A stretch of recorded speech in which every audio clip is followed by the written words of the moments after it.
Hello and welcome to Wednesday. I want to talk about education today and some of my experiences here in Korea. Now, I previously mentioned the drive and the dedication that these students have to complete their educational programs, how they get up early in the morning, how they go to school all day, how they have academy and sometimes a second academy in the evening, and that for a lot of the teenagers, they start at 6 o'clock in the morning and don't end till around midnight. Well, we're right in the middle of end exams for a lot of these children. Now, as I said, I teach mainly 9 to 13-year-olds, and they're having their end-of-year exams, which is akin to final exams in college. They have 6 or 7 subjects, and they are studying and studying and studying to get good marks on the tests. But what you don't realize is that for them, an average score is about 97%, and that they consider failing if they get 90%. That's a huge amount of pressure, and it's no wonder that at this time of the year we start seeing what I like to call meltdowns. Now, typically in class, if someone doesn't know the answer, they'll fumble around, try to put something together. But because of the extra stress, we're seeing a lot of times that students are just completely shutting down.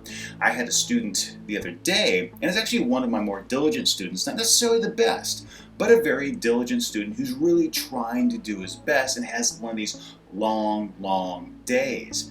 And what happened was that I assigned vocabulary homework, and he makes an attempt to do it, but the thing is, he uses this really shoddy electronic dictionary that doesn't give him the correct vocabulary answers. For example, wonder came up as being surprised instead of being inquisitive, or, as we would say, I wonder what happened. You would say, I surprise what happened. And so out of 10, he only got 5 of the answers correct. Then we turn around and have the vocabulary quiz, and since he only got 50% on the homework, he could only get 50% right on the test. Now, right off the bat, you're 50% versus 90%, and when 90% is considered being bad, his expectation is that he only misses 1. And so it really set him up to be very emotional. And then we got to the fact where, I was trying to grade his homework, and he swore up and down, I didn't give any homework, and, I always give homework.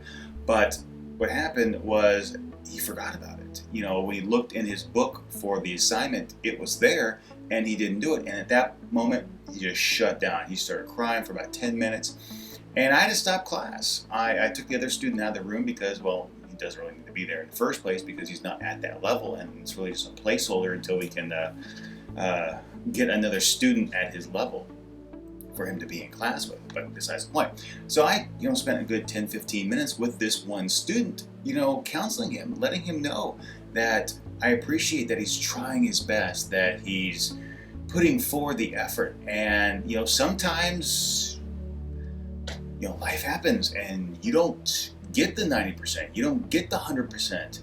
I relayed some of my own educational missteps along the way and let him know that, it's okay. You'll move on, you'll pick up, you move on.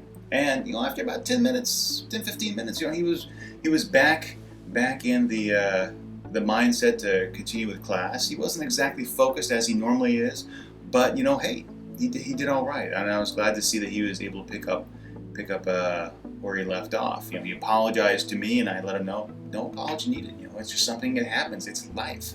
So look forward to seeing him tonight and seeing how he does. On the other note, week and a half, and I get a week off. Super dude. Catch you later.